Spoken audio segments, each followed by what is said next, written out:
ও আমার সাহাবীরা শুনে নাও, আমি নবী তোমাদেরকে বলে দিলাম চারটা কথা, যে আগে বলেছি, হয় আলেম হও, না হলে আলেমের ছাত্র হও, না হলে আলেমকে অনুসরণ করো। এটাও যদি না পারো আলেমকে ভালোবাসো, এটা যদি না পারো খবরদার 5 নম্বরটা হয়েও না, দিন এবং দুনিয়া সবকিছু তোমার ধ্বংস হয়ে যাবে। কথা বলেন ঠিক কিনা? সাহাবীরা আরজ করলেন, ইয়া রাসূলুল্লাহ, ইয়া হাবিবাল্লাহ, 5 নম্বরটা কি একটু আমাদেরকে জানায় দেন। আল্লাহ রাসূল বলছেন, ওয়াতাকুনুল খামিস, 5 নম্বরটা হয়েও না, 5 নম্বর হলো আলেম বিদ্বেষী হওয়া, আলেমদেরকে ধরে ধরে জেলখানায় দেওয়া, আলেমদেরকে নির্যাতন করা, আলেমদেরকে কটূক্তি করা, আলেমদের সঙ্গে খারাপ আচরণ করা। আল্লাহ রাসূল ডাকতে বললেন, যারা এইরকম আলেমদের সঙ্গে করবে, ওয়াল্লাহি বিল্লাহি তাল্লাহি, আল্লাহ তাবারক ওয়া তাআলা যে জাতি করবে, যে মানুষগুলো করবে, এই জাতির উপরে গজব অনিবার্য। কথা বলেন ঠিক না বেঠিক? এই হাদিসের বাস্তব প্রমাণ 2023 সালে 15ই আগস্ট বাংলাদেশের সূর্য সন্তান আল্লামা দেলওয়ার হোসেন সাইদি মরহুম মকবুল দুনিয়ার জমিনে 40টা বছর যিনি কোরআনের দার্স দিয়েছেন, এই আলেমদের সঙ্গে আমরা ভালো আচরণ করতে পারি নাই। কথা বলেন ঠিক কিনা? যারা দীর্ঘ 13টা বছর তাকে কষ্ট দিয়েছে, আল্লাহ রাসূলের এই হাদিসটা আপনি মেনান। আল্লাহ রাসূল বললেন 5 নম্বর হয়েও না, যারা এইরকম আলেমদের সঙ্গে করবে, আল্লাহর গজব ডাইরেক্ট তাদের মাথার উপরে আসবে। 1 বছর পার হলো না, গজবের ঠেলায় বিদায় নিয়েছে। কথা বলেন ঠিক কিনা? এই জন্য আলেমদের সঙ্গে লাগতে গেলে, ব্যবহার খারাপ করলে চিন্তা করে করবেন, আপনি দিনও শেষ দুনিয়াও শেষ। এটা আমার কথা না, আমার বাজানরা দুনিয়ার জমিনে কোরআন এবং সুন্নাহ শুনতে যাদের ভালো লাগে না, তারা হলো বেঈমান। কথা কয় না? কোরআন এবং সুন্নাহ যাদের মজা লাগে, তারা ঈমানদার। কারণ এই কোরআনের মধ্যে যে কথাগুলি লেখা রয়েছে, কথাগুলি কার? ধরে বলি কার? এই কথাগুলি নাজিল করেছেন কে? আল্লাহ পাক ডাকতে বলছেন, তানজিলুম মির রাব্বিল আলামিন। ধরে বলেন আল্লাহু আকবার। এই কিতাবটা মহিমান্বিত রবের কাছ থেকে এসেছে, এটা আল্লাহ নাজিল করেছেন, এটা দুনিয়ার জমিনের কোন মানুষের বানানো কিতাব নয়। তারপরে ওই কোরআন থেকে আলোচনা শোনার পরে যাদের গায়ে আগুন ধরবে, যাদের জ্বালা পোড়া মনে হবে, মনে এইরকম চিন্তা করবে যে কোরআনের এই ওয়াজটা বাদ দিয়ে এইটা করলেই ভালো হতো, আল্লাহর কসম করে বলি, যদি এমন চিন্তা ভিতরে আসে, আপনার ঈমান একেবারে জানালা ভাঙে মাঠ পাড়ে পালাইছে। কথা গান ঠিক না বেঠে? কোরআনের কোন সিদ্ধান্তের ব্যাপারে কিঞ্চিত পরিমাণ যদি আপনার বিতৃষ্ণা আসে, তাহলে আপনার চিন্তা করা লাগবে যে আমার ঈমান এখনো খাঁটি হয় নাই রে বাপ। কথা গান ঠিক না বেঠিক? এই জন্য কোরআন এবং হাদিসের প্রত্যেকটা কথা অন্তর দিয়ে, কলিজা দিয়ে গ্রহণ করতে হবে। যারা গ্রহণ করে তারা হলো মুমিন, আর যারা গ্রহণ করতে চায় না, নামের আগে যতই মোহাম্মদ লেখুক, টাটকা মনোভেগের বাচ্চা। কথা গান ঠিক না বেঠিক? কারণ কোরআন ভালো লাগবে তার, ঈমানদার যে। কথা গান ঠিক না বেঠিক? আজকে আমার রাকিবুল আলোচনা করেছে, কথাগুলি এই জন্য বললাম যে এলাকায় যদি একটা আলেম সন্তান জন্মগ্রহণ করে, এটা এলাকার জন্য রহমত। কথা গান ঠিক না বেঠিক? আমরা সকলে তার জন্য দোয়া করব, আল্লাহ পাক তাকে যোগ্য আলেম হিসাবে কবুল আর মঞ্জুর করুক। সকলে বলে আমিন। এরপরে আলোচনা করেছেন আমার শ্রদ্ধেয় বড় ভাই, যার আলোচনা আমি মাঠে বসে শুনেছি। লোকমান ভাই আজ থেকে কিন্তু আলোচনা করে না, অনেক আগে থেকে। এবং আমার ছাত্র শিবিরের ওই এক সময় টিসি হতো ভাই, কোরআনুল কারিমের তালিম দিতেন দাসুরিয়া কি বলে হাই স্কুলে, জিন্না ভবনে মিলনায়তনে। আমি সেখানকারও ছাত্র, ভাইয়ের ছাত্র বলতে পারেন। তো আল্লাহ ভাইকে কবুল আর মঞ্জুর করুক। সকলে বলে আমিন। আমার পরে যিনি আসবেন আজকের জালসার মধ্যমণি, যার আলোচনা শোনার জন্য আপনারা বসে আছেন, হুজুর চলে আসছে কিনা আমি জানি না, আল্লাহ পাক তাকে সুস্থভাবে পৌঁছার তৌফিক দান করুক এবং দ্বীন এবং কোরআনের হক কথাগুলি বলার তৌফিক দান করুক। সকলে বলে আমিন। জোরে বলে আমিন। আমি কোরআন থেকে আলোচনা করব, রাজি আছেন তো সকলে? জোরে বলি, রাজি আছেন তো সকলে? আল্লাহ তাবারাক ওয়া তাআলার কোরআনের হাকিম এবং রাসূলের হাদিস থেকে আলোচনা করলে কোন সমস্যা হওয়ার কথা নয়, যদি সে ইমানদার হয়। কথা বলেন ঠিক না ঠিক? আর যদি মুনাফিক হয়, তাহলে কোনো কথাই তার ভালো লাগবে না। এখন বলবেন, দুনিয়ায় যদি আমি আমার জন্ম থেকে আমার বয়স যতদিন পর্যন্ত হয়েছে, এই দিন পর্যন্ত যদি আমি ভালো কাজ করে না থাকি, আকাম কুকাম করে একেবারে টাঙ্কি লোড করে ফেলি, তাহলে কোরআনের কোনো কথা আমার পক্ষে আসবে না। কথা বলেন ঠিক না ঠিক? কোরআনের সব কথা আমার বিপক্ষে যাবে, কারণ আমি তো ভালো আচরণ করি নাই। কথা কান ঠিক না বেঠিক? এর মানে আল্লাহ যে আয়াতগুলি আমার বিপক্ষে চলে যাচ্ছে, আয়াতগুলি আল্লাহ তুমি বাদ দিয়ে দাও নাকি? সম্ভব কোনদিন?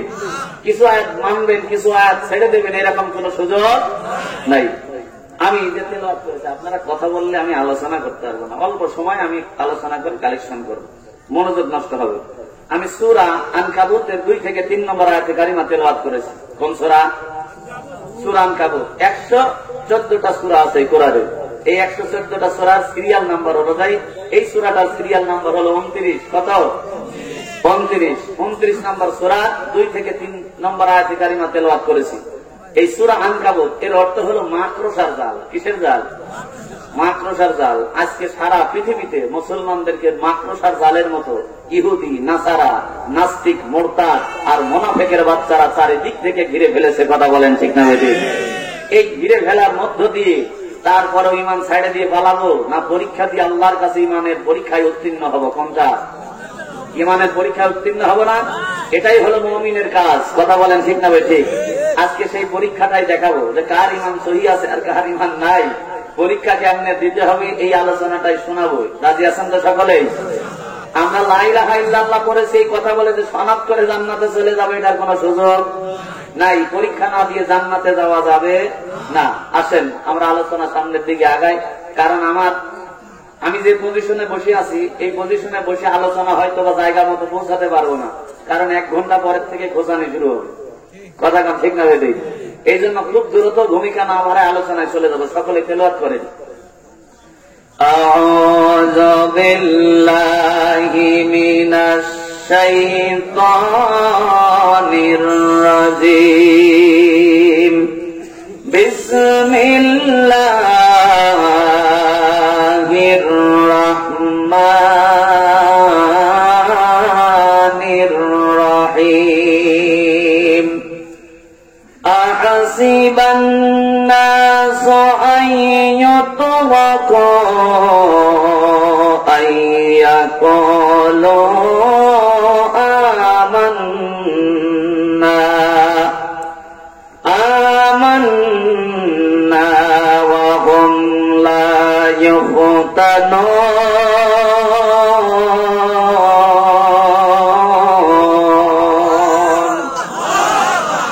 ওয়ালাকাদ ফাতান্নাল্লাযীনা মিন ক্বাবলিহিম ফালায়া'লামান্নাল্লাহুল্লাযীনা সাদাকু ওয়া লা ইয়া'লামান্নাল কাযিবিন।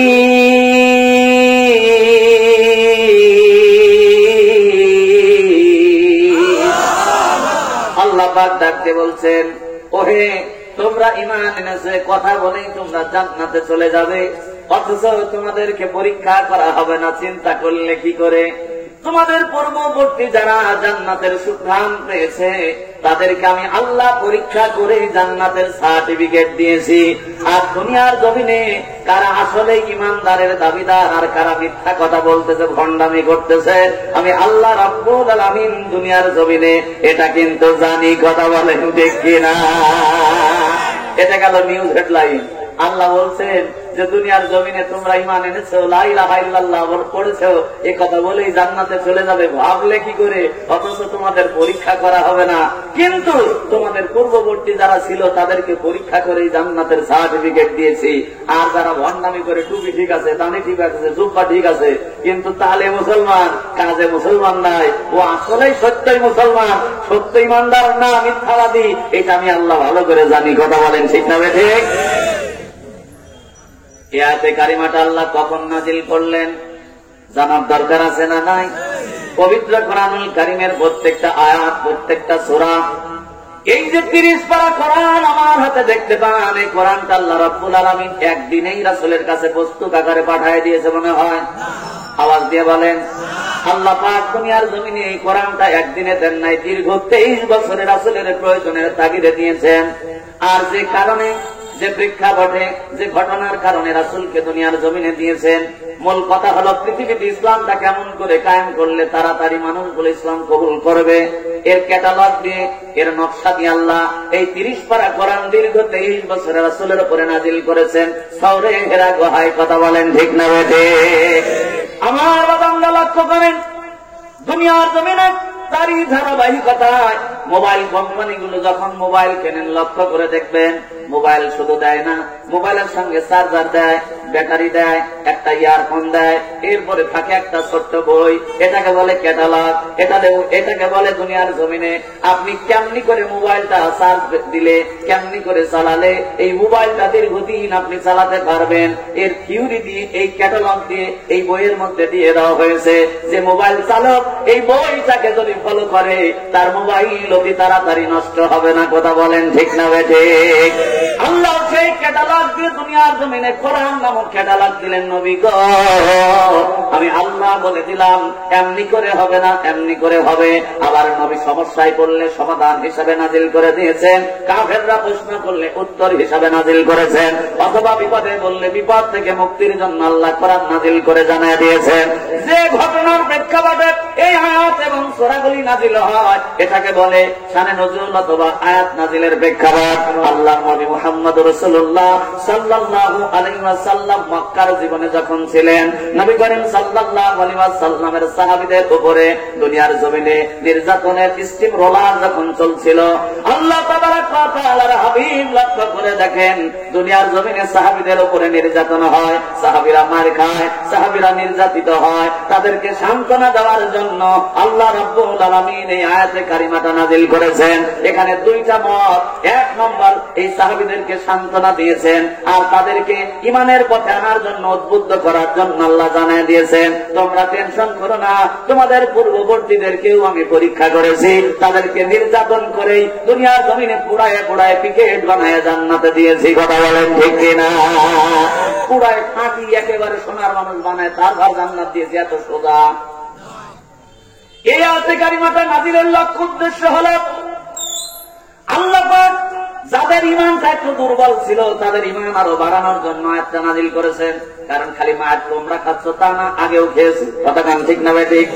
দুনিয়ার জমিনে আমার বাজানরা লক্ষ্য করেন, নবী করিম সাল্লাল্লাহু আলাইহি ওয়াসাল্লাম কাবা শরীফের হেরেম শরীফের ভিতরে বসা, হঠাৎ করে আল্লাহ তাবারক ওয়া তাআলা সূরা রহমানের কয়েকটা আয়াত নাজিল করে দিলেন। কুল্লু মান আলাইহা ফানি ওয়া ইয়াবকা ওয়াজহু রাব্বিকা যুল জালালি ওয়াল ইকরাম ফাবিআইয়ি আলাই রাব্বিকুমা তুকাযযিবান। জোরে বলি আল্লাহু আকবার। কেমন নির্যাতন সাহাবীদের উপরে চলেছে। এই মক্কার প্রথম জীবনে নবী আমার যখন দাওয়াত দেন, মক্কার সব লিডাররা মিলে এই মুসলিম যারা দাওয়াত দিয়েছে, যারা ঈমান কবুল করেছে, যারা নও মুসলিম, তাদেরকে অকথ্য নির্যাতন করেছেন। নির্যাতনের চিত্রটা কেমন ছিল, আল্লাহ কেন আয়াতে কারিমাটা নাজিল করলেন, কেন সান্ত্বনা দিলেন, আগে একটু ঘটনা না জানলে মজা লাগবে না। কথা বলেন ঠিক কিনা? আয়াত যখন নাজিল হয়ে গেল, আল্লাহ রাব্বুল আলামিনের হাবিব ডাকতে বললেন, ও আমার সাহাবীরা, কে কোথায় আছো, তাড়াতাড়ি আসো। হযরত আব্দুল্লাহ ইবনে মাসউদ এবং কাব রাদিয়াল্লাহু তাআলা পাশেই ছিলেন। ডাক দিয়ে বললেন, লাব্বাইক ইয়া রাসূলুল্লাহ, লাব্বাইক ইয়া হাবিবাল্লাহ। কেন ডেকেছেন? আল্লাহ রাসূল বললেন, কোরআন নাজিল হয়েছে, মুখস্থ করো, তাড়াতাড়ি কোরআনের হেফাজত করতে থাকো। দুনিয়ার জমিনে সাহাবীরা মুখস্থ করতে থাকলেন, আল্লাহ রাসূলের কাছ থেকে কোরআন শিখতেছেন। মুখস্থ যখন হয়ে গেছে, আল্লাহ রাসূল বললেন, খালি তুমি নিজে মুখস্থ করলে হাফেজ হলে হবে না, এই দাওয়াতটা আরেকজনের কাছে পৌঁছায় দেওয়া লাগবে। কারণ তোমার কাছে যদি আলিফ পরিমাণ জ্ঞান থেকে থাকে, এই জ্ঞানটা আরেকজনের কাছে ট্রান্সফার করা লাগবে। এটাই হলো রাসূলের আদর্শ। কথা বলেন ঠিক কিনা? বাল্লিগু আন্নী ওয়ালা উআয়া। দুনিয়ার জমিনে তোমার কাছে যদি আলিফ পরিমাণ জ্ঞান থাকে, এটা আরেকজনকে শিক্ষা দাও। কথা বলেন ঠিক না ঠিক? সাহাবীরা চিন্তা করলেন, তাহলে তো আমাদের গ্রামের দিকে চলে যেতে হবে, বাড়ির দিকে গিয়ে আর এক ভাইকে এটা সবক দেওয়া লাগবে, শেখান লাগবে। হযরত আব্দুল্লাহ ইবনে মাসউদ এবং কাব রাদিয়াল্লাহু তাআলা রওনা দিলেন। তবে রওনা দিয়ে যাবেন এমন একটা মানুষের বাড়ির সামনে দিয়ে, নাম হলো তার আবু জেহেল। চেনেন কি আপনারা? তারে চেনেন না? আইছিল নাকি এই রামনাথপুর? নাম শুনেছেন কোরআন হাদিসে। দুনিয়ার জমিনে যে বেটা দুনিয়ার জমিনে সব চাইতে রাসূলের জঘন্য দুশমন ছিল। এই কারণে যারা টাকা খরচ করে হজে যায়, হজে যাওয়ার পর ওই যে রাগ আছে, পুরাতন রাগ, রাসূলরে কষ্ট দিয়েছে। আবু জেহেলের বাড়ি এখন কিন্তু বাড়ি নাই, টয়লেট হয়ে গেছে। রাগের খেলায় পেশাব যদি নাও যাবে, পায়খানা যদি নাও যাবে, জোর করে কুটিয়ে মারিয়ে আছে এর মুখে। কথা হয় না? কারণ আল্লাহ রাসূলকে সব চাইতে বেশি কষ্ট দিয়েছে। এই আব্দুল্লাহ ইবনে মাসউদ এবং কাব যাইতে হবে আবু জেহেলের বাড়ির সামনে দিয়ে। এই মানুষটা কিন্তু এত সোজা মানুষ না। দুনিয়ার জমিনে সব চাইতে ভেদালি মানুষ, জিলাপির গাছের মতো মানুষ, একেবারে সোজা না। আব্দুল্লাহ ইবনে মাসউদ রওনা দিয়েছেন, আবু জেহেলের বাড়ির সামনে দিয়ে যাবে। ইন দা মিন টাইম আবু জেহেলের সঙ্গে লেগে গেছে আবু জেহেলের বউয়ের ফাইট। কথাটা কি আমার রাইট? কারণ বউ আর স্বামীর দরকার আছে না নাই? আছে না? আমাদের সংসারেও আছে।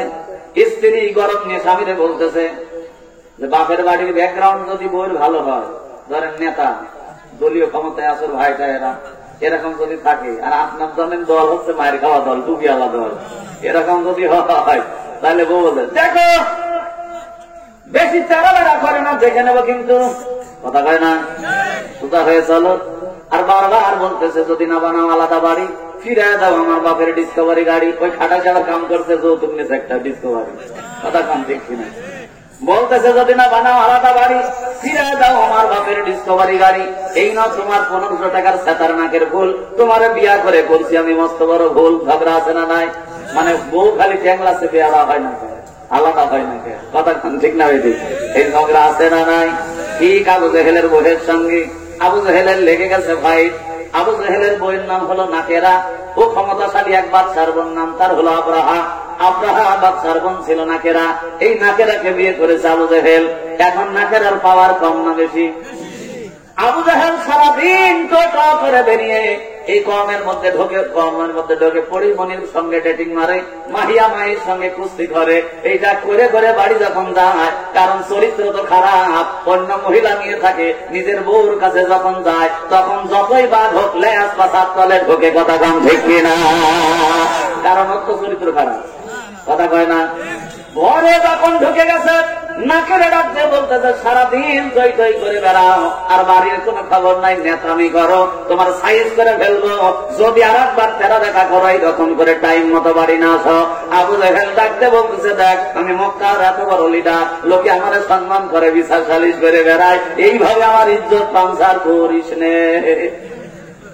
আমি এত বড় নেতা, এইভাবে গালমন্দ করলে হয়? পাশের বাড়ির লোক যদি শোনে আমার তো মান ইজ্জত যাবে নি। না কেনা বলতেছে তুমি আবার কিসের ঘোড়া দেবেন নেতা, বেশি কথা কবে তাইলে কিন্তু বিপদ আছে। ভাইরা বলে কিন্তু শুলে চড়াবো, বিপদ আছে না নাই? দুনিয়ার জমিনে আবু জেহেল বলতেছে দেখ আমি এমন একজন নেতা, মক্কায় বাড়ালে যে কোনো লোক কুর্নিশ করে সালাম দেয়, আমাকে সম্বর্ধনা জানায়। এই মুহূর্তে যখন আবু জেহেল এই কথাটা বলেছে, আব্দুল্লাহ ইবনে মাসউদ এবং কাব ওর ঘরের দরজা ক্রস করবে। আবু জেহেলের বউ যখন ফাইট করতেছে, ঝগড়া লাগে গেছে, ও কি পর্দা জানে? ও কি পর্দা মানে? ও পর্দা জানেও না, মানেও না। কারণ পর্দার তো বালাই নাই, কারণ শরীয়তের বিধানের ওপরে নাই। কথা কম ঠিক না বেঠে? এই জন্য জাগার কাপড় জাগায় নাই। আব্দুল্লাহ ইবনে মাসউদ বাড়ির দিকে একবারই তাকিয়েছেন, দেখেন নাকেরার অবস্থা খারাপ, জাগার কাপড় জাগায় নাই। এই জন্য আব্দুল্লাহ ইবনে মাসউদ নিজের রুমালটা দিয়ে চোখটা ঢেকে, কারণ মুমিন কোনদিন খারাপ দৃশ্য দেখে তাকিয়ে থাকতে পারে না। কথা কম ঠিক না? আর আমরা কি মুমিন হলাম রে ভাই? ফতুয়া বার করেছি একবার তাকান জায়েজ আছে। এই ফতুয়া শোনেন নাই? একবার তাকান জায়েজ আছে, তবে এই ফতুয়াটা কে দেশে ঘাড়ি কেন ধরা খুঁজে পাওয়া যাচ্ছে না। একবার তাকান জায়েজ আছে, একবারই তাকায় 12 বছরের ডোজ কমপ্লিট করে ফেলাইছে। মায় আছে না নাই? তুই মরে দেখ, তুই এই যে একবার তাকায় 12 বছরের ডোজ, 13টা সাল বাল জন্মালি, এই জন্য আল্লাহ পাক সীসা ঢালবে তোর চোখের মধ্যে। কথা কান দেখছি না? আব্দুল্লাহ ইবনে মাসউদ মাথাটা নিচ করে জমিনের দিকে তাকিয়ে, মুমিনের খাসিয়ত কি, বাড়িটা ক্রস করে চলে যায়। এমন সময় নাকের এই কাজটা ফলো করেছে। আবু জেহেলকে ডাকতে বলতেছ তুমি এই দলের নেতা, বলো লোকে দেখলে আমাদের সালাম দেয়। কিছুক্ষণ আগে 2টা লোক চলে গেল, তোমারে কুর্নিশ করা, সালাম দেওয়া তো দূরের কথা, ঘেন নাই তোমার বাড়ির দিকে পর্যন্ত তাকালো না, মাথা দিকে বাড়িটা পার হয়েছে। ধরে কন্যা মারাবা। আবু জেহেল এবার ছিল বিড়াল, এবার হয়ে গেছে বাঘ। কি রে সর্বনাশ! কারণ যে ইসলাম বিরোধী নেতা হয়, কোরআন বিরোধী নেতা হয়, ইসলামের বিরুদ্ধে কথা বলে, আল্লাহর কসম করে বলি ওদের চরিত্র মাঠে দেখেন, ওরা বাইরে যতই চেয়ারম্যান হোক, বাড়িতে গেলে মেম্বার, কথা কয় না। কারণ ওরা বউয়ের সামনে মাথা তুলে দাঁড়াতে পারে না, কারণ বউ জানে মাঝে মাঝে এদের ভিডিও ভাইরাল হয়, কথা কয় না কে? এই জন্য বউয়ের সামনে মুখ দেখাতে পারে না, কারণ জানে তুই কয় নম্বরের লোকটা, কথা কন ঠিক কিনা? ইসলাম বিরোধী যতগুলো রাম ছাগল আছে সবগুলো চরিত্র এইরকম মোরাদ থাকি মার্কা। আমার বাজানরা লক্ষ্য করেন, এইবার আবু জেহেল এতক্ষণ ছিল বিড়াল, এখন হয়ে গেছে বাঘ। দৌড়ায় ডাকতে বলছে, দাঁড়া, কে তোরা সালাম না দিয়ে যাস, মনে হয় আমার কুর্নিশ করিস নাই, প্রণাম করিস নাই, কেডারে দাঁড়া। আব্দুল্লাহ ইবনে মাসউদ বলে, আমি আব্দুল্লাহ ইবনে মাসউদ, আমার ভাই কাব রাদিয়াল্লাহু তাআলা আনহু। এই সূরাটা নাযিল হয়েছে কেন এটা বোঝানোর জন্য বলছিলাম, সাহাবীদের উপরে কি নির্যাতন হয়েছে। আল্লাহ পাক সাহাবীদেরকে সান্ত্বনার বাণী শোনানোর জন্য আয়াতে কারিমাটা নাযিল করেছেন। এইটা বোঝানোর জন্য সাহাবীদের জীবন থেকে বলছি। কষ্ট পাচ্ছেন আপনারা? কে কে পাচ্ছেন একটু হাত তোলেন। চালাক হয়ে গেছেন আপনারা। আমার বাজানরা লক্ষ্য করেন, আব্দুল্লাহ ইবনে মাসউদ বললেন, আমি আব্দুল্লাহ ইবনে মাসউদ এবং আমার ভাই কাব। বলে, তোমরা কোথায় গিয়েছিলে? বলে, দয়ার নবীর দরবারে গিয়েছিলাম। নবী আমার কোরআন নাযিল হয়েছে, আমাদের শেখালেন, মুখস্থ করতে করতে বাড়ি যাই। এইবার আবু জাহেল ডাক দিয়ে বলতেছে যে জিলাপির মতো সোজা মানুষ, ডাক দিয়ে বলছে যে তোমরা টুপিওয়ালা দলের লোক, নবীর দলের লোক, ওই ইসলামী দলের লোক, তাহলে তো ধরা যখন আমার সামনে পড়েছো একটা নাটক সাজাতেই হয়, না হলে তোমার দাম থাকে না, কথা কান ঠিক কিনা? বিগত 17 বছরে এইরকম কিছু নেতা আমরা দেখেছি যারা নিজের দাম বাড়ানোর জন্য কিছু টুপিওয়ালা, কিছু দাড়িওয়ালা, কিছু ইসলামী দলের লোকগুলোকে, নিরীহ মানুষ, মাথায় টুপি আছে, মুখে দাঁড়িয়ে আছে, কোন কারণ নাই, সামান্য কয়েকটা বই সামনে দিয়ে কিছু পয়সা পাতি দিয়ে এদেরকে আসামি বানায়া পুলিশ ডেকে নিয়ে তাদেরকে ধরায় দিয়ে বলেছে এই জায়গায় জঙ্গি তৎপরতা চলতেছিল, এরা জঙ্গি তৎপরতার কারণে তাদেরকে অ্যারেস্ট করা হয়েছে। আল্লাহর কসম করে বলি, যে নাটক তুমি সাজিয়েছ, এই নাটকের শেষ সংলাপ দিয়েছেন আল্লাহ, কথা বলেন ঠিক কিনা? তোরা নাটক বানাতে থাক, আল্লাহ বলতেছে পিকচার আমি বাকি হে, কথা কম ঠিক না? হয়েছে পিকচারের শেষ সংলাপ আল্লাহ বাদ দিয়েছেন, ইন্না বাতশা রাব্বিকা লাশাদীদ, আমি যেদিন ধরবো আমার পাকড়াও বড় কঠিন হবে, সেই দিন এই জায়গা না হয় মামু বাড়ি দিল্লি গিয়ে পড়বা, কথা কম ঠিক কিনা? আমার বাগানটা লক্ষ্য করেন, আবু জাহেল ডাক দিয়ে বলতেছে, যেহেতু তোমরা মুহাম্মাদের দলের লোক, তাহলে তো তোমাদের সঙ্গে একটা নাটক সাজাতেই হয়। ওদেরকে উস্কানি দিচ্ছে যাতে করে কিছু রাগান্বিত অবস্থা হবে, তৈরি হবে, ওদেরকে ধরে জেলখানায় দেবে, মামলা দেবে, অথবা মারধর করবে, এইটা হলো তার পরিকল্পনা। এবার আবু জাহেল ডাক দিয়ে বলতেছে, আব্দুল্লাহ ইবনে মাসউদ রে, তোমরা যাকে নেতা মানো তো মানুষ ভালো না, একটা পাগল, নাউযুবিল্লাহ কয় না রে। এরপরে আবু জাহেল বলছে, ও তো দুনিয়ার জমিনে একটা জাদুকর। এরপরে বলছে তার তো চরিত্রের কোন ঠিক ঠিকানা নাই, ধরে কয় না নাউযুবিল্লাহ। এই কথা বলার সঙ্গে সঙ্গে কাব আর চুপ থাকতে পারে নাই, সঙ্গে সঙ্গে কাব রাদিয়াল্লাহু তাআলা দাঁড়ায় বলতেছে, আবু জাহেল শুনে নে, দুনিয়ার জমিনে এতক্ষণ চুপ ছিলাম, কিন্তু এখন আর চুপ থাকতে পারি না রে আবু জাহেল। কেননা দুনিয়ার জমিনে আল্লাহ রাসূলের চরিত্র নিয়ে সে একমাত্র সেই ব্যক্তি কথা বলতে পারে। আল্লাহ রাসূল ঘোষণা করে দিয়েছেন, আমার নবী যাই বলেছে তুই তাই টাটকা আবু জাহেল। এখন আবু জাহেল চিন্তা করতেছে, কি আমার কি বলেছে, গোপনে না শুনলে তো হয় না। আবু জাহেল বলতেছে, মোহাম্মদ আমার কি বলেছে? এবার কাব ডাকতে বলছে যে আল্লাহর নবীর বিরুদ্ধে কথা বলে, দিনের বিরুদ্ধে কথা বলে, কোরআনের বিরুদ্ধে কথা বলে, রাসূলের চরিত্র নিয়ে কথা বলে। আল্লাহ রাসূল বলে দিয়েছেন, দুনিয়ার জমিনে আল্লাহ তাবারাক ওয়া তাআলার হাবিব বলছেন যে পিতা ছাড়া, পরিচয় ছাড়া যদি কেউ জন্ম নেয়, এরকম লোক আছে না নাই? এটারে কি বলা হয়? যার সন্তান। পিতৃ পরিচয়হীন যদি কোন মানুষ থেকে থাকে, এইরকম পিতৃ পরিচয়হীন যার সন্তান ছাড়া আল্লাহর নবীর চরিত্রের উপরে কেউ কালিমা দিতে পারে না। আবু জাহেল শুনে না, এই মুহূর্তে আমার নবী যেটা বলেছে, আমার নবী বলে দিয়েছে কোন যার সন্তান ছাড়া নবীর চরিত্র নিয়ে কথা বলতে পারে না। কেননা আল্লাহর চরিত্র, আল্লাহর হাবিবের চরিত্রের সার্টিফিকেট দিয়েছেন আসমান জমিনের মালিক তিনি কে? আল্লাহ পাক ডাক দিয়ে বলছেন, ইন্নাকা লাআলা খুলুকিন আযীম। আমার নবীর চরিত্র এত বড় মাপের, যা মাপার মতো যন্ত্র আমি পৃথিবীতে আবিষ্কার করি নাই। আবু জাহেল রে, ওই নবীর চরিত্র নিয়ে কটাক্ষ করেছ, আমার নবী বলে দিয়েছে 1 নম্বরের টাটকা দারো সন্তান তৈরি করে বলি মারহাবা।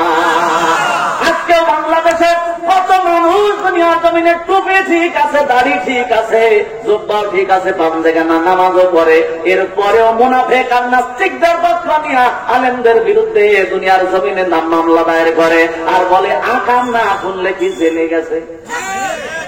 কথা কয় না? এরম লোক আছে না নাই?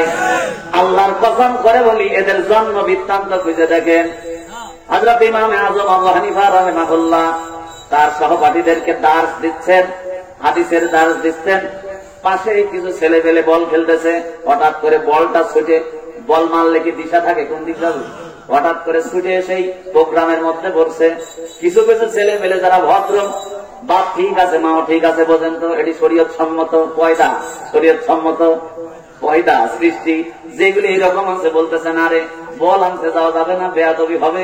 ওখানে ইমামে আজম বসে আছে, বলতেছে কিসের ইমামে আজম, মাল কাঁচা দিছে, মাল কাঁচা বোঝেন তো, মানে খোরা মোরা সব বাইরে আছে, খালি রাউন্ডটা ঠিক আছে, এটারে বলে মাল কাঁচা, এটারে বলে কি বলে মাল কাঁচা। দুইটা পাশার উপরে খাওয়া দিয়ে বলতে যে কিসের আবু হানিফা, কিসের কি, কিসের ইমামে আজম, দেখ বল আমি নিয়ে আসতেছি। এইরকম বেয়াদবিপূর্ণ আচরণ করে বলটা যখন তুলে নিয়ে আসছে, ব্যক্তিগুলো ডাক দিয়ে বলতেছে হুজুর ছেলেটার আলো মানে আদবটা দেখছেন। ইমামে আজম ডাক দিয়ে বললেন ভাইরা, আসলে এটা বিসমিল্লাহ গলত আছে, ফাউন্ডেশনে ভেজাল। এই কথা শোনার পরে হুজুর বলেছে, এই জন্য তারা গোয়েন্দাগিরিতে লাগে গেছে। হুজুর যেহেতু বলছে তাহলে আসলে তদন্ত করে দেখি। এরা তদন্ত শুরু করে দিয়েছে। তদন্ত করতে করতে দেখা গেল যেটা মাল কাঁচা মেরে ইমামে আজমের একেবারে গোষ্ঠী উদ্ধার করেছে। এইটা দুনিয়ার জমিনে ওর বাপের সঙ্গে বিয়ের আগে 6 মাসের পেটে। বুঝছেন তো কি সুন্দর শরীয়ত সম্মত পয়দা। বাংলাদেশের এইগুলি যারা ওলামার বিরুদ্ধে কথা বলে, এদের জন্মের সময় একটারও বিসমিল্লাহ করে নাই। আমার ধারণা, আমার বাজানরা লক্ষ্য করেন, আবু জাহেল দুনিয়ার জমিনে যখন তাকে জারর সন্তান বলেছে, এই জারর সন্তান বলার সঙ্গে সঙ্গে আবু জাহেল হাত গোছায় ডান হাত দিয়ে হযরতে কাব রাদিয়াল্লাহু তাআলা আনহুর কান বরাবর একটা চর মেরে দিয়েছেন। হযরতে কাব একেবারে জমিনে পড়ে গেছেন, কানের তালা ফেটে খিমকি দিয়ে রক্ত বের হয়। হযরতে কাব জমিনে পড়ে আছেন। আব্দুল্লাহ ইবনে মাসউদ তার হাত খানা ধরে টেনে তুললেন, ডাক দিয়ে বললেন ভাই কাব রে, আর দুনিয়ার জমিনে তর্ক বিতর্ক করিস না, চল বাড়ি চলে যায়। হযরতে কাব বললেন বাড়িতে যাব ঠিক আছে, আমাকে একটা বার সুযোগ দাও ভাই, আমি আবু জাহেলকে একটা ডাইরেক্ট ওপেন চ্যালেঞ্জ করে যাই। জোরে বলি না মারহাবা। কি চ্যালেঞ্জ করবো? মাছ তো খাইছি, কোনো সমস্যা নাই, বাড়ি তো যাবোই, কিন্তু যাওয়ার আগে আবু জাহেলকে একটা ওপেন চ্যালেঞ্জ করে যায়। আপনারা আছেন তো মাঠে? ভয় আছে কোন? 2024 সালের 5ই আগস্টের আগে আমার একটা নিজস্ব তৈরি করা ডায়লগ ছিল। ডায়লগটা হলো কিছু হবে অ্যাঙ্গেলে আর কিছু হবে প্যান্ডেলে। কারণ তখন মায়ের ভয় ছিল কি ছিল না, কথা কয় না। এখন এই 5ই আগস্টের পরে আবার নতুন একটা ডেলিভারি দিছি। আজ মাঠও আমাদের, লেভারিও আমাদের, বাঁশি বুসি যা দেবো আমরাই দেবো। ভেজাল যে করবে জুতা ছাড়া কোনো কায়দা নেই। ঠিক না ভেজে আজ কোন সমস্যা আছে? 17 বছর আমি নিজে এই যে মন ফিরে কিছুদূর থাকে তারা খায় খেসারের ভয় দিয়ে পালাইছি। এই রেকর্ডও আমার জীবনে হয়েছে, আমি হয়েছি। তো ওই রকম সময় এখন কি আর আছে? ধরে আওয়াজ দিয়ে বলেন। এখন যদি স্টেজে এসে কেউ বক্তার মাইক কারে নিতে চায়, মায়ের কি মাটিতে পড়বে? একটা স্টেজে আসে কোন নেতা, কোন সামসা, কোন হামসা যদি এরকম করতে লাগে, ডাইরেক্ট স্টেজের উপরেই একেবারে সুন্দর ভোগ করে মেরামত হবে। কথা হয় না? এ মেরামতের কোন বাপ মা নাই। নাট বল্টু যা ঢিল আছে, ঢিল আছে, সব টাইট করে আবার বাড়ি পাঠানো হবে। কথা ঠিক না? হয়ে আবু জাহেল এবার হযরতে কাব রাদিয়াল্লাহু তাআলা আনহুকে থাপ্পড় দেওয়ার কারণে কানের তালা ফেটে গেছে। হযরতে কাব বললেন ভাই আব্দুল্লাহ ইবনে মাসউদ রে, আর বাড়ি যাব না, একটু ডায়লগটা দিতে দাও। হযরতে কাব রাদিয়াল্লাহু তাআলা আনহু তার শাহাদাত আঙ্গুলখানা উঁচু করলেন, ডাক দিয়ে বলতেছে আবু জাহেল, আজকে অবৈধভাবে রাতের ভোট দিনে করে এই 17 বছর তুমি গদি দখল করে রেখেছো রে আবু জাহেল। এই সময় গদি তোমার পিছনে ক্ষমতা আছে বিদায় তুমি আমার মায়ের কান ফাটায় দিয়েছ। আল্লাহ কসম করে বলি আবু জেহেল, এই গদি যেদিন উল্টাবে আমি চ্যালেঞ্জ করলাম, ওপেন চ্যালেঞ্জ, ওপেন চ্যালেঞ্জ, তোর দুইটা কানের তালাই ফাটায় দেবো। চিল্লায় বলুন না মারহাবা। ক্ষমতা নেই, তারপরে বাঘের বাচ্চা, বাবুর বেটা সাদ্দাম, কথা কান ঠিক না বেশি? আমার বাগানরা লক্ষ্য করেন, কাহা বললেন আব্দুল্লাহ ইবনে মাসউদ রে ভাই, এইটা নিয়ে আর বাড়ি যাবো না, চল রাসূলের দরবারে আবার ব্যাক করবো। হযরত আব্দুল্লাহ ইবনে মাসউদ এবং কাব চলে গেলেন। আল্লাহ রাসূল দুনিয়ার জমিনে বসে আছেন।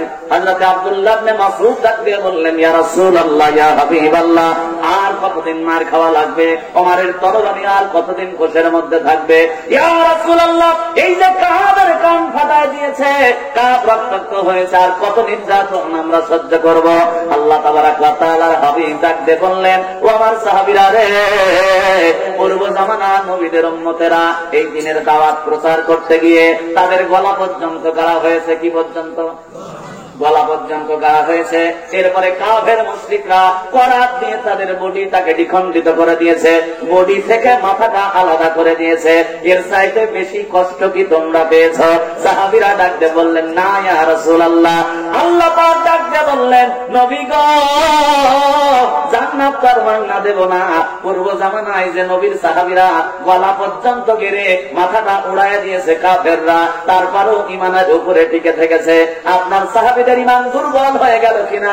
তারা সামান্য মার খাওয়ার পরে এমন কেন করে? আমি আল্লাহ ওয়াদা করলাম ডাইরেক্ট একদম কিছুদিনের মধ্যে আসবে, একটু সবুর করতে বলেন, ধরে বলি না মারহাবা। এবার ওই যে সিটার আবু জেহেল একজন ইসলামী দলের লোককে মারছে অথবা ধরায় দিয়েছে, বসে টুসি মারছে। এই যে ইসলামী দলের একজনকে মারছে, এটা যদি লোকের ভিতরে না বলে তাহলে নেতাগিরি ভাব আছে নাকি? দেখবেন বাংলাদেশে 17 বছর অনেক নেতারে খুঁজে পাওয়া গেছে যে ঊর্ধ্বতন কর্মকর্তাকে খুশি করার জন্য, যারা বাড়িতে থাকতে পারে না, সন্তানের আদর দিতে পারে না, স্ত্রীকে সঙ্গ দিতে পারে না, বাড়ি ছেড়ে লিচু তলায়, বাঁশ তলায়, গাছতলায় অবস্থান নিয়েছে, এই খবর কোন মতেই সিটারে জানে, মোবাইল করে আবার তাদেরকে দুনিয়ার জমিনে ওই লাল দালানে পাঠানোর ব্যবস্থা করেছে। কথা বলেন ঠিক কিনা? ও চিন্তা করেছে, ইসলামী দলের কোন ব্যক্তিকে যদি আমি ধরায় দিতে না পারি, আমার নেতামি তো থাকবে না, আমি প্রমোশনও পাবো না। আবু জেহেল ঠিক একই কায়দায় চিন্তা করলো, আল্লাহ রাসূলের 2-3 জন মানুষ যদি দুনিয়ার জমিন আমি এইরকম করে তাদেরকে প্রেসার গেট করে তাদেরকে ঘুষি দিয়েছি, নির্যাতন করেছি, এইটা যদি দুনিয়ার জমিনে না বলতে পারি, আমার র্যাঙ্ক তো বাড়ে না। এইবার আবু জেহেল যখন চলে গেছে, বলবে কারে? পাশেই একেবারে চাচির ঘর, চাচার ঘর। এবার চিন্তা করলো, চাচার বাড়ি দিয়ে শুরু করি, এখানে বিসমিল্লাহ বলে এখানে থেকে শুরু করি। চাচার বাড়ি গেছে, চাচা বাড়িতে নাই। চাচা ব্যবসার উদ্দেশ্যে মিশরে চলে গেছে, সঙ্গে ছেলে বেলে গলিও নিয়ে গেছে। বাড়িতে শুধু চাচিয়া কামানো। চাচা যাওয়ার সময় বলেছে, শোনো, আমরা বাড়িতে থাকবো না, কোন চোর ডাকাত চেষ্টা তো ঢুকতেই পারে, নিজের সেফটির জন্য একটা মাল দিয়ে গেলাম। এই যে দেখতেছো খাজুর গাছ ধরে, এটার নাম কি? আইসে স্যান্ডা মালখানা দিয়ে গেলাম। এই মালখানা দিয়ে আপাতত নিজেকে সেভ করবে।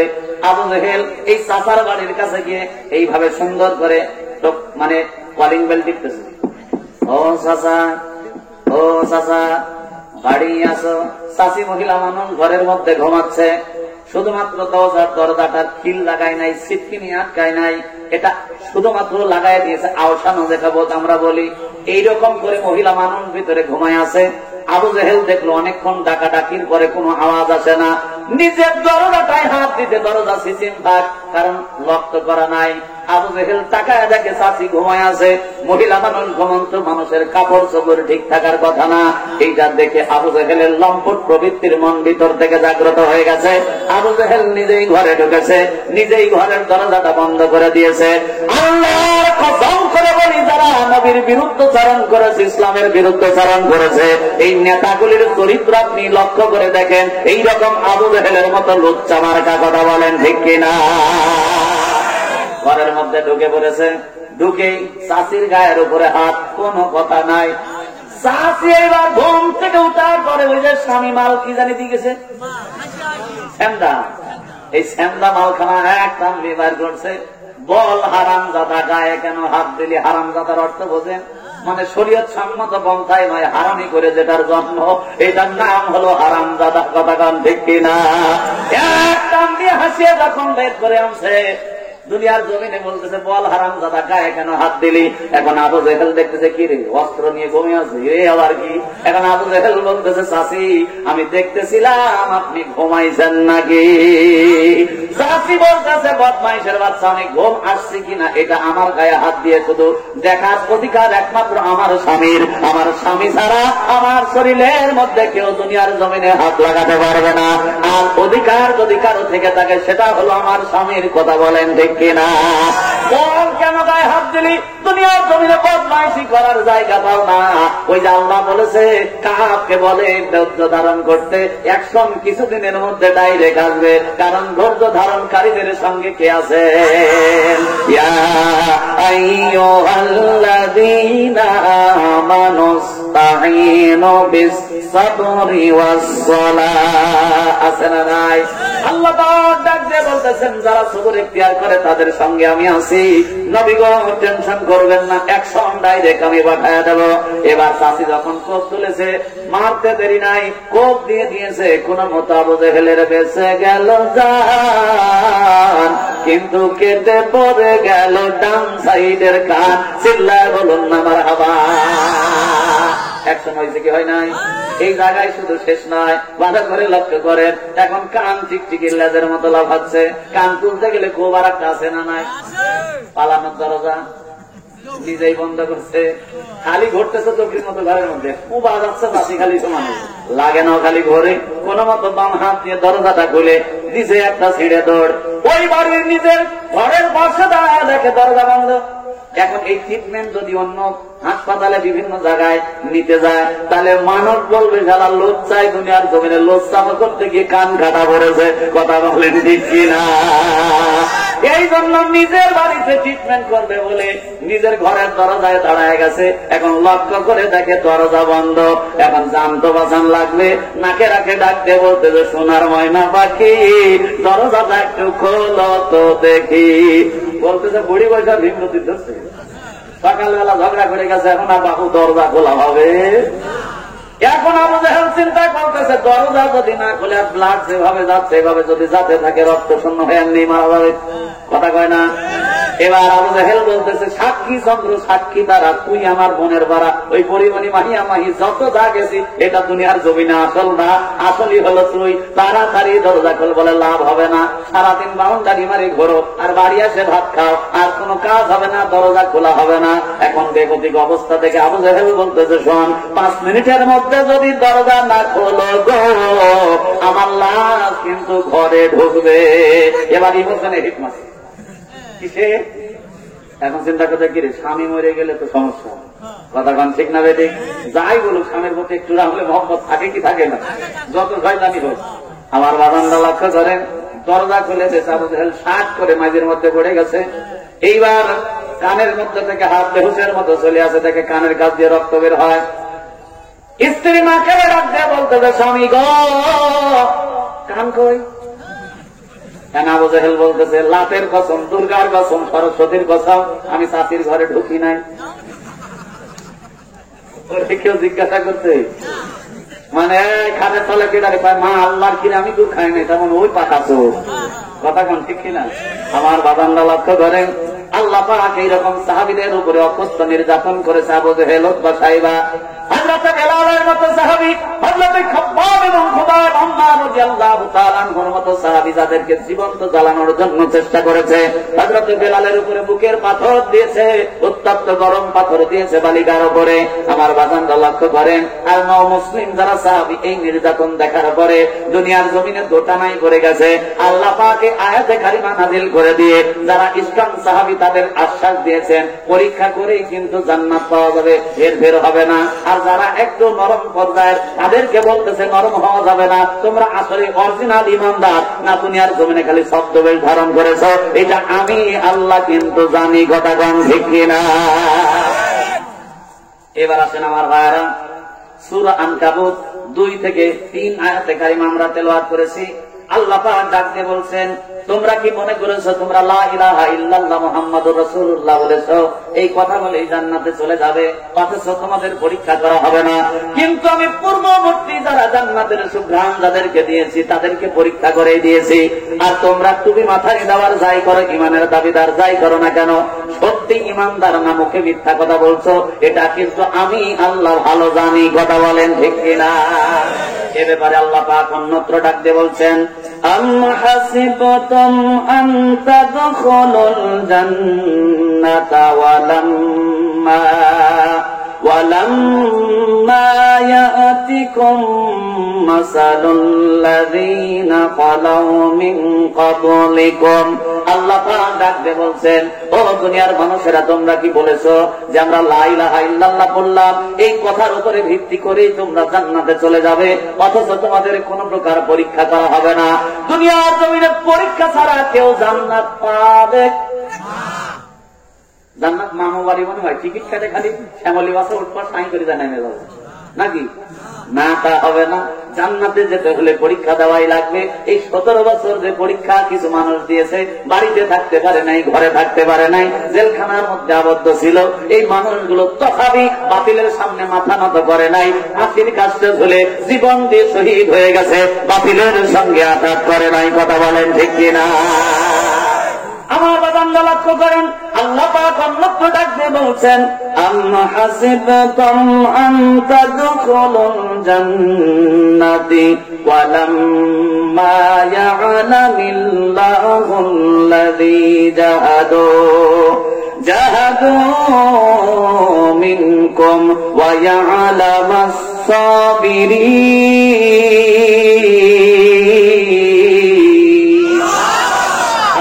ডাকতে বলছেন, তোমরা কি বলো যে আমরা ঈমান এনেছি, কথাই জান্নাতে চলে যাবে, অথচ তোমরা জিহাদ পছন্দ করো না, অথবা দুনিয়ার জমিনে বিপদে পড়লে সবুর এখতিয়ার করো না, আমতাজেই জান্নাতে চলে যাবে, তা হবে না।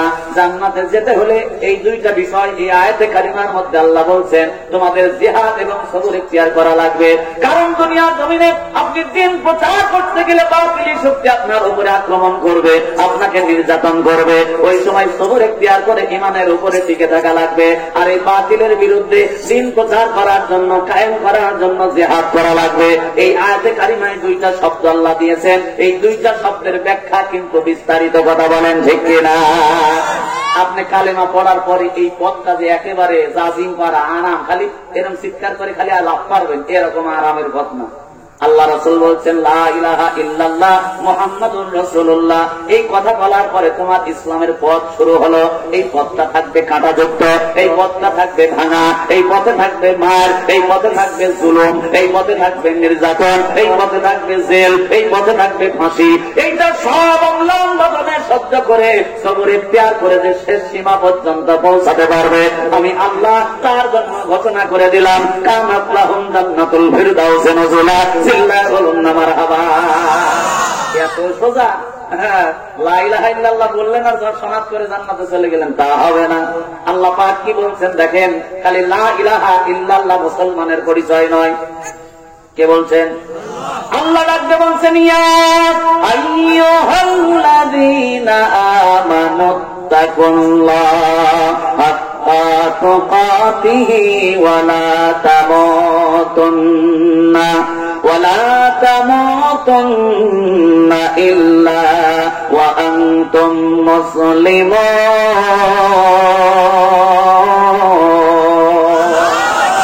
আল্লাহ পাক ডাকতে বলছেন, ভালো করে আয়াতটা শুনে নেন, খালি লা ইলাহা ইল্লাল্লাহর স্বীকৃতি দিলেই মুসলমান হওয়া যায় না। আল্লাহ বললেন, ইয়া আইয়ুহাল্লাযীনা আমানু, ওহে ঈমানদারেরা, যারা স্বীকার করেছো লা ইলাহা ইল্লাল্লাহ, ওই মালগুলিকে ডাক দিয়ে আল্লাহ বলছেন, ইয়া আইয়ুহাল্লাযীনা আমানু।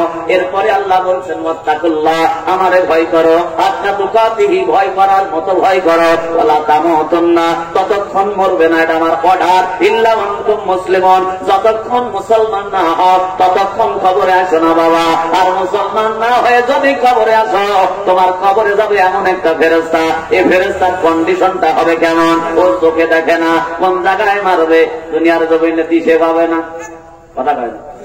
নাকে মারলাম, মাথায় মারলাম, নাকি বুকে মারলাম, নাকি চোখ ফাটাইলাম, এটা ফেরেশতা দেখবে না। আর আপনি মায়ের খাওয়ার পরে ওরে আব্বারে ওরে আল্লাহরে করে চিৎকার করবেন, ও মাল কানে শোনে না, খালি মায়ের অক্ষে মার, চোখে মুখে মার, কথা কয় না। এই জন্য আমার ভাই আল্লাহ পাক ডাক দিয়ে বলতেছে, মুসলমান না হয়ে খবরদার কবরে আসো না। এই আয়াতটার দিকে আবার লক্ষ্য করেন, আল্লাহ পাক ডাক দিলেন ইমানদার বলে, আবার বলতেছেন মুসলমান না হয়ে কবরে আসিস না। তার মানে বোঝা যায় প্রত্যেকটা লা ইলাহা ইল্লাল্লাহ পড়া মাল কিন্তু মুসলমান না। আরে ভাই আমার বাংলাদেশে অগণিত মানুষ আছে যারা দুনিয়ার জমিনে তাসবিহ তেলাওয়াত করে, টং টং টং টং, মাথায় পট্টি বাঁধে, তাহাজ্জুদ করে, আবার সকালে কোরআন তেলাওয়াত করে, আবার সাথে সাথে হজ যে কতবার করেছে বাপের টাকা না তো, এই জন্য গুনতি বাইরে, কথা কোন ঠিক না ভাই? ঠিক, কতবার যে হজ হয়েছে তার কোনো ঠিক নাই, আল্লাহর কথা ভাগে মিলায় না। আন্দাজে খালি তাহাজ্জুদ পড়লে হবে না, হজ করলে হবে না, যাকাত দিলে হবে না, কিন্তু কন্ডিশন একটা, আপনি যদি শুধু এই একটা কথা না মানেন আপনার সব গুল্লাই যাবে। কথাটা কি? আল্লাহ পাক ডাকতে বলছেন, দুনিয়ার জমিনে আমি তৈরি করেছি জমিন, বিধান চলবে কার? আনালাহুল খালক ওয়াল আমর। দুনিয়ার জমিনে এই কোরআন দিয়ে রাষ্ট্র চলুক, এটা যদি হাজী সাহেব না চায়, এই কোরআন দিয়ে রাষ্ট্র চলুক, এটা যদি মাওলানাই না চায়, এই কোরআন দিয়ে রাষ্ট্র চলুক, এটা যদি সদরউদ্দিন না চায়, আপনি নামাজি হন, তাহাজ্জুদ গুজারি হন, আর যাই হন, যতবার হজ করেন, তাসবিহ তেলাওয়াত করেন, আর দুনিয়ার জমিনে যাই করেন না কেন, আপনি মুসলমান হিসাবে আল্লাহর কাছে উঠতে পারবেন না। আপনার সব কিছু বাতিল করে দেবে আল্লাহ। আল্লাহ ডাক দিয়ে বলছেন, আদাল্লাহ আমালাহুম, এই বারবার ইসলাম দুনিয়ার জমিনে কায়েম হয়, কোরআন দিয়ে রাষ্ট্র চলো, এইটা চায় না। এই কারণে তারা নামাজ, রোজা, হজ, যাকাত গাঁটটি বাইদা করে সুদ্ধা জাহান্নাম। খালি একটা জিনিস চায় না, কি চায় না? কোরআন দিয়ে রাষ্ট্র চলো। এই অ্যালার্জি বাংলাদেশে মনে হয় কারো নাই? আরে আছে, মানে এই অ্যালার্জির কারণেই তো জালসায় 144 দ্বারা, এই অ্যালার্জির কারণেই বক্তারা মাঠে ময়দানে কোরআন মানুষদেরকে বোঝাবে। আর কোন মতো মানুষ যদি কোরআন বুঝে যায়, তাহলে আটার গম চুরি করা যাবে না। কথা কম ঠিক কিনা? এইটা বন্ধ করার জন্য জালসা যারা বন্ধ করেছে এরা টাটকা আবু জেহেলের উত্তরসূরি। এটা আমার কথা না, আল্লাহ পাক কোরআনের মধ্যে ডাক দিয়ে বলছেন, ক্বালাল্লাযীনা কাফারু লা তাসমাউনা লিহাযাল কুরআন। নবী গো, আমি আল্লাহ বলে দিলাম, দুনিয়ার জমিনে আবু জেহেলের চরিত্র কি শোনেন। আল্লাহ দুনিয়ার জমিনে জানাচ্ছেন, নবী গো, আপনি যখন কোরআনের দাওয়াত দেন, সাহাবীরা যখন দাওয়াত দেয়, আপনি কোরআনের তাফসীর করেন, ওয়াজ করেন, আর এই আবু জেহেল সংসদ ভবনে বাজেট পাস করেছে। এই আমার ছেলেপেলেরা শোন, দুনিয়ার জমিনে মুহাম্মদ যে জায়গায় ওয়াজ করবে, ওই জায়গায় 144 ধারা জারি করো। দুনিয়ার জমিনে ওয়াজ যে জায়গায় করবে, ওই জায়গায় ইটপাটকিল মারে বিশৃঙ্খলা তৈরি করো। মুহাম্মদ যে জায়গায় দিনের দাওয়াত দেবে, ওই জায়গায় দুনিয়ার জমিনে জোরে জোরে চেঁচামেচি করো, যাতে করে মানুষ কোরআন বুঝতে না পারে। আজকেও এই 1500 বছর পরে তারা কোরআনের মাহফিলে বাধা দেয়, আবু জেহেল দিয়েছে ঠিক একই কায়দায় কোরআন বন্ধ করে দিয়েছে, ফিতনা তৈরি করেছে। বাংলাদেশে কোরআনের মাহফিলের জন্য অনুমতির ব্যবস্থা যে খাটাসগুলি করেছে, এরা আর কেউ নয়, ঠিক আবু জেহেলের পেতাত্তা। এদের মরা লাশ তোলার পরে হাতটি যদি আপনি ডিএনএ টেস্ট করেন, আমার মনে হয় কিছু বিন্দু কণা খুঁজে পাইলেও আবু জেহেলের রক্ত কণিকা পাওয়া যাবে। কথা কোন ঠিক কিনা?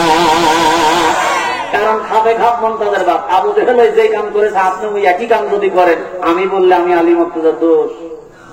কথা কয় না, কাম তো একই, কথা কয় না। আল্লাহ জানায় দিচ্ছেন, ক্বালাল্লাযীনা কাফারু লা তাসমাউনা লিহাযাল কুরআন, ওই জন্য কাফেরের বাচ্চা এইটাই করেছে। কথা কোন ঠিক না ভাই? ঠিক। আমার বাদানরা লক্ষ্য করেন, এই জন্য আল্লাহ পাক ডাকতে বলছেন, তোমরা লা ইলাহা ইল্লাল্লাহ বলেছে, এই কথা দিয়ে জান্নাতে চলে যাবে, এটা কোনোদিনও সম্ভব হবে না। অথচ তোমরা জিহাদ পছন্দ করো না, দুনিয়ার জমিনে টিকে থাকতে গিয়ে সবুর ইখতিয়ার করো না। যদি এইরকম না করো বাবু, তাইলে জান্নাত পাওয়া যাবে কোনদিনও না। এইবার আসেন, আল্লাহ পাক যে বললেন পূর্ববর্তী যারা জান্নাত পেয়েছে তাদেরকে পরীক্ষা দিয়ে আমি জান্নাত দিয়েছি, ডিগ্রি দিয়েছি। চিল্লায় বলুন না মারহাবা। এখন পরীক্ষাগুলি কেমন হতে পারে একটু জেনে নেন। আল্লাহ জানাচ্ছেন, আপনারা আছেন তো মানুষে, কষ্ট পাচ্ছেন। এবার কি পরীক্ষা হতে পারে আল্লাহ বলছেন, সুন্দর করে শোনেন। وَلَنَبْلُوَنَّكُمْ بِشَيْءٍ مِّنَ الْخَوْفِ وَالْجُوعِ ونقص من الأموال والأنفس والثمرات وبشر الصابرين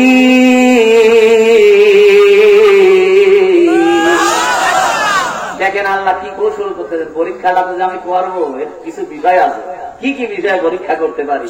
আল্লাহ বলছেন সবার আগে পরীক্ষা করব ভয় দেখায়। কি দেখায়? এখন দল ক্ষমতায় নাই, বিরোধী দল ক্ষমতায়, বলবে দেখ মিছিলে বাড়াস না, বাড়ির কিন্তু আগুন দেব। এই ভয়ে যদি আপনি দরজায় খিল লাগান, ইমান আছে?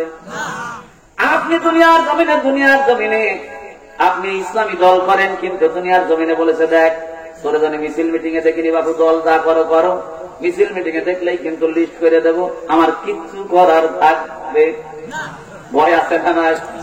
এই ভয়গুলি দেখার পরেও যারা ঝাঁপিয়ে পড়েছে দুনিয়ার জমিনে, এরাই হলো টাটকা ইমানদার। আর আমরা যারা সুবহানাল্লাহ পাটি ঘরের মধ্যে বাবু মিছিলে যাবো না, ওই জায়গায় গেলে পুলিশে ধরবে, জেল খাটা লাগবে, তার চাই সোজা ইসলাম পালন করি। আমি মসজিদে গিয়ে এখন সব চাইতে বড় আল্লাহ আল্লাহ হব, জিকির ধর লা ইলাহা। ওরে কি জিকির? এখন ফেরেশতারা বলতেছে আল্লাহ কি জিকির বলো, জিকিরে তালটা রেকর্ড কর। বলে কেন আল্লাহ? বলে তালে তালে খবরে আসার পরে মায়ের হবে। কথা কয় না? এই দিকে ইসলাম টিকানোর জন্য মানুষে মার খায়, আর মসজিদে জিকিরে আছে। এই সময় জিকিরের দরকার নাই, এই সময় প্রথম কাজ হলো এই ইসলাম টিকানো। কথা বলেন ঠিক কিনা? আপনি সুবিধাবাদ জিন্দাবাদ গোল আলু মধ্যম পন্থা অবলম্বন করবেন, মায়ের আছে না নাই? আছে মানে সূরা জুমার আলোচনা বাড়িতে করে দেখবেন। হযরত দাউদ আলাইহিস সালামের জামানায় শনিবারের দিন মাছগুলি নিকটে আসতো, মাছগুলি ইবাদত করত। এই মাছগুলি কিছু কিছু ক্ষমতাসীন দলের লোক যারা আছে গায়ের জোরে এই মাছগুলিকে ধরত। আল্লাহ পাক নিষেধাজ্ঞা জারি করলেন। হযরত দাউদ আলাইহিস সালামকে বললেন আপনার দলের কিছু লোক নিয়ে গিয়ে এদেরকে ঠাসানি দেন, মাছ যেন না ধরে। এখন সব দাওয়াত দিলেন দলের যারা কালেমা পড়েছে, এই লোকগুলোকে নিয়ে বললেন চল যাই, ওরা তো মাছ ধরে, একটু নিষেধ দিয়ে আসি। এক গ্রুপ এক বাক্যে রাজি হয়ে গেল, চলেন আল্লাহর পয়গম্বর দাউদ এত বড় সাহস, ওরা মাছ ধরে, মাছগুলি ইবাদত করে শনিবারের দিন, ওরা মাছ ধরে, চলেন যাই। আর এক গ্রুপ চিন্তা করতেছে ওরে বাবা এরাই সমাজের সবচেয়ে বড় প্রধান, এরা রাষ্ট্র চালায়, এরা মাছ ধর, আমি যাই বিপদে পড়বো, তার চাই কি আছে আমি জিকির করি লা ইলাহা। বাস্তব তাফসীর থেকে বলছি, তাফসীরে নূরুল কোরআন এবং তাফসীর ইবনে কাসিরের মধ্যে আসছে সূরা জুমার ব্যাখ্যা আইলা নামক জায়গার ঘটনা।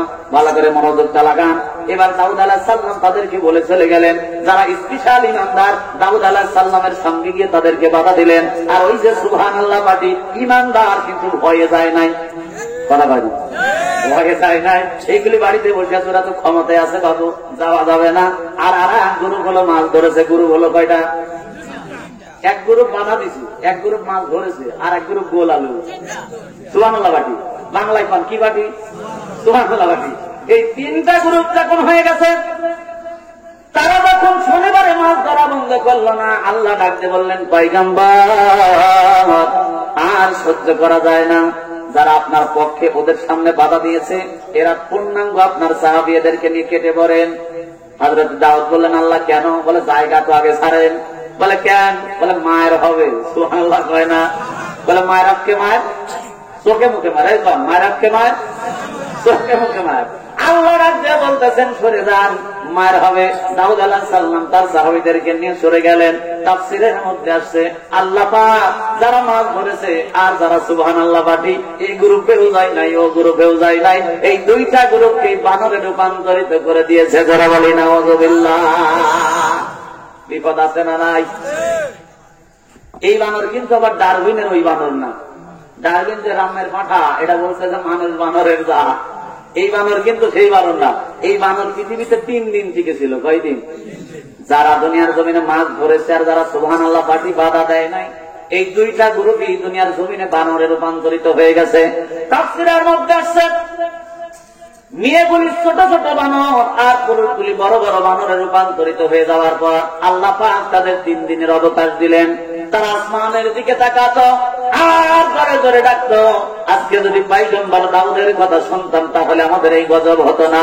3 দিন অবস্থান নেওয়ার পরে যে জায়গায় ছিল আল্লাহ পাক জমিনে তাকে ওই জায়গায় দাফন করে দিয়েছেন। লিল্লাহি তাকবীর। আমার বাজানরা লক্ষ্য করেন, এই জন্য আল্লাহ তাবারক ওয়া তাআলা বলছেন কেমন পরীক্ষা তোমাদের হবে। প্রথম নম্বর হবে ভয় দিয়ে। কি দিয়ে? ভয় দিয়ে। এরপরে দুনিয়ার জমিনে হবে ক্ষোধা দিয়ে। কি? খিদে। যারা দুনিয়ার জমিনে ইমানদার হবে, যা তা কি ভাবাটা গিলবে নাকি?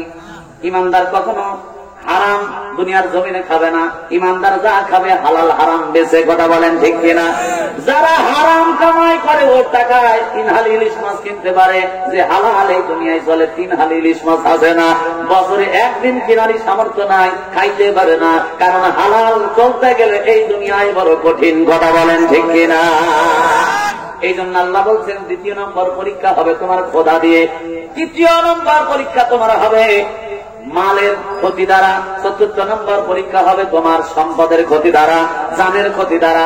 আল্লাহ পাক ডাক দিয়ে বললেন এই বিষয়গুলি দিয়ে যখন তোমার পরীক্ষা করা হবে, আর তুমি যদি এই পরীক্ষায় উত্তীর্ণ হতে চাও, আল্লাহ পাক ডাক দিয়ে বললেন কি হবে তাহলে? আল্লাহ রাব্বুল আলামিন ডাক দিয়ে বলছেন ওয়াবাশশিরিস সাবিরিন। আল্লাহ বলছেন যদি তুমি এই পরীক্ষায় উত্তীর্ণ হতে পারো, আল্লাহ বলছেন হে নবী ওই ধৈর্য ধারণকারীদেরকে সুসংবাদ। যদি তোমরা এই পরীক্ষায় টিকতে পারো, ধৈর্য ধারণকারীদের জন্য সুসংবাদ হলো কানাত লাহুম জান্নাতুল ফিরদাউস নুজুলা, যে জান্নাতের তলদেশ দিয়ে বরকতের নহর প্রবাহিত হয়। জোরে বলেন সুবহানাল্লাহ। এইবার আসেন আল্লাহ আয়াতের মধ্যে বুঝালেন যে মায়ের খালি তোমরা খাচ্ছ না, আগের জামানার লোকও খাইছে। নাম তাজে বললেন একটু পরীক্ষা নিয়ে আসি, দরকার আছে না নাই? চলেন চলে যায় সবার আগে জাতির পিতা ইব্রাহিম আলাইহিস সালামের কাছে। কার কাছে যাব? ইব্রাহিম আলাইহিস সালামের কাছে। ইব্রাহিম আলাইহিস সালাম যখন অ্যাডাল্ট হলেন, বোঝার মতো বয়স হলো, দুনিয়ার জমিনে চিন্তা করতেছেন। ওর বাপে দিছে একটা ঢাকি, ঢাকির মধ্যে কয়েকটা মূর্তি। ওর বাপের নাম হলো আজররা। নাম কি? ও হলো মূর্তি পূজক। কি পূজক? বিশাল বড় মূর্তি পূজক। শুধু তাই নয়, মূর্তির ব্যবসা করে। ইব্রাহিম আলাইহিস সালামকে ডাকতে বলতেছে মূর্তি কটা নিয়ে যাও। ইব্রাহিম আলাইহিস সালাম বললেন মূর্তিতে এতগুলা, এই মূর্তিগুলোর কাজ কি? বলে এই খোদায় খাবার দেয়, এই খোদায় বৃষ্টি দেয়, এই খোদায় বাতাস দেয়, এই খোদায় আলো দেয়। এই সবগুলো শুনেছে। ইব্রাহিম আলাইহিস সালাম মনে মনে চিন্তা করতেছে মূর্তির পরে মাসি করে, দাঁড়াতে পারে না, মূর্তি কথা কইতে পারে না, চলতে পারে না, এর হাতে নিয়ে যাবো, তাও আবার মাথায় করে নিয়ে যাওয়া লাগবে। কি সমস্যা?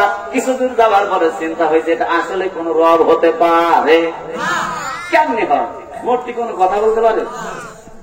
চলার ক্ষমতা নাই। এই যে কিছুদিন আগে দুর্গা পূজা হয়ে গেল, হইল না? দুর্গা পূজার সময় আমি নিজে যখন দাসুরিয়া হাই স্কুলের ছাত্র ছিলাম, আমি কিন্তু হাই স্কুলে পড়ছি, এই পাশেই পিছনে একটা আপনার মন্দির আছে, ওখানে শুভ নামে এক বন্ধু ছিল আমার হিন্দু, বলতেছে চল যাই মূর্তি দেখে। গেলাম, দেখলাম। যাওয়ার পরে দেখতে পেলাম দুর্গা যিনি দাঁড়ায় আছে ঠিক মতো দাঁড়াতে পারে না, ওর ব্যালেন্স করার মতো ক জায়গায় একটা মাস দিতে, জায়গার নাম বললাম না, কথা কয় না। এই জায়গায় বাঁশ দিয়েছে, ও ঠিক মতো দাঁড়াতেও পারে না, বেচারিকে দাঁড়ানোর জন্য একটা জায়গায় বাঁশ দিয়েছে।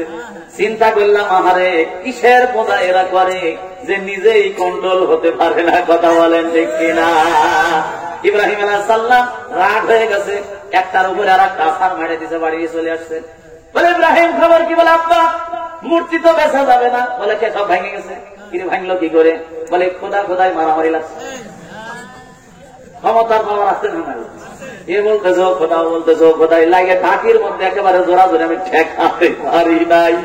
সুবহানাল্লাহ বলেন না? ইব্রাহিম আলাইহিস সালাম আসলে জানে এটা খোদা না, এটা হুদা। এটা কি? কোনো কিছু না। ইব্রাহিম আলাইহিস সালাম এবার রাত্রি যখন হয়ে গেছে চিন্তায় বসে গেছেন আসলে আমার সৃষ্টিকর্তা রব কে? আমার রব কে? ইব্রাহিম আলাইহিস সালামের প্রথম পরীক্ষা হচ্ছে রব চেনা। কি চেনা? দেখেন পরীক্ষায় উত্তীর্ণ হতে পারে কিনা। রাত্রি যখন হয়ে গেছে ইব্রাহিম আলাইহিস সালাম লক্ষ্য করে দেখলেন। কি দেখলেন? কোরআনের মধ্যে আসছে, ডাইরেক্ট কোরআন বলছি, আল্লাহ পাক বলছেন ফালাম্মা জান্না আলাইহিল লাইলু রাআ কাওকাবান ক্বালা হাযা রাব্বি ফালাম্মা আফালা ক্বালা লা উহিব্বুল আফিলিন। যারা যারা বলি না আল্লাহু আকবার।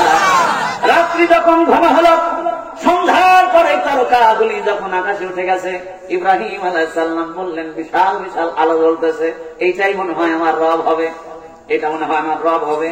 চিন্তা করতেছেন বসে বসে, চলে হাত দিয়ে। কিন্তু দেখা গেল রাত যত গভীর হয় হয়, তারও আস্তে আস্তে দূরে চলে যায়, আলো আর দেখা যায় না। কথা কন ঠিক না বেটে? হঠাৎ করে দেখা গেল একটা চাঁদ তার পূর্ণ আলো নিয়ে আবার আকাশে